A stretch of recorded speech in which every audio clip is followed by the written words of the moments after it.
বাবা নেই ফলে পৃথিবীটাই হাতছাড়া, পিটি সিনের কাছে পরাস্ত কালীগঞ্জের শামীমা।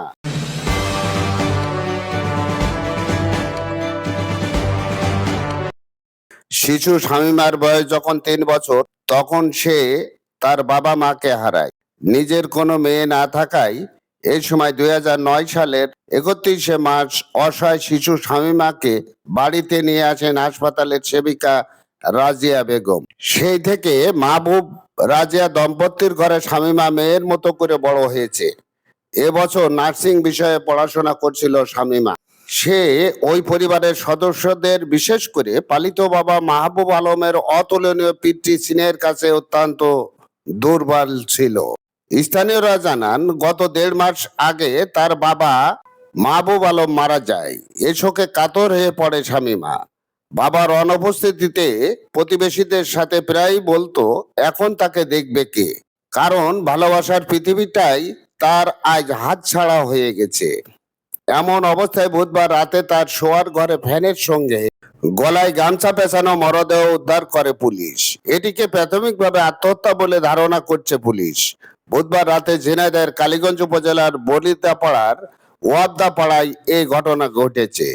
আত্মহত্যার আগে সে একটি বেদনা বিধুর চিরকুটও লিখে গেছে।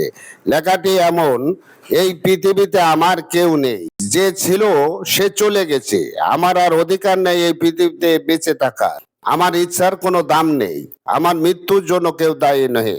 আমি ইচ্ছা করে আমার এই জীবন শেষ করে দিলাম। চিরকালের জন্য সবাইকে ছেড়ে চলে গেছে, কিন্তু এই ঘটনা এলাকায় সবাইকে কাঁদিয়ে গেছে শামীমা। শামীমার পালিত মা রাজিয়া বেগম বলেন, তিনি উপজেলা স্বাস্থ্য কমপ্লেক্সের সেবিকা পদে চাকরি করতেন। 2.5 বছর বয়সে ওর মায়ের কাছ থেকে বাড়িতে নিয়ে আসেন শামীমাকে। এরপর আর কেউ তার পরিবারের খোঁজ নেয়নি। মেয়েকে এইচএসসি পাশ করে নার্সিং এ ভর্তি করিয়েছিলেন, কিন্তু বুধবার সন্ধ্যায় সে আত্মহত্যা করেছে। তিনি আরো বলেন, 3 তলা বাড়িতে শামীমা নিচতলায় থাকতো। নিচতলায় কেউ না থাকায় সে সন্ধ্যায় 7:30টার দিকে ফ্যানের সঙ্গে গামছা পেঁচিয়ে আত্মহত্যা করে।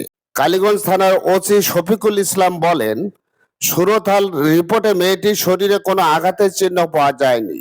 সকালে ময়না তদন্তের জন্য ঝিনাইদহ সদর হাসপাতালে মর্গে পাঠানো হয়েছে। ময়না তদন্তের রিপোর্ট পেলে বিস্তারিত জানা যাবে।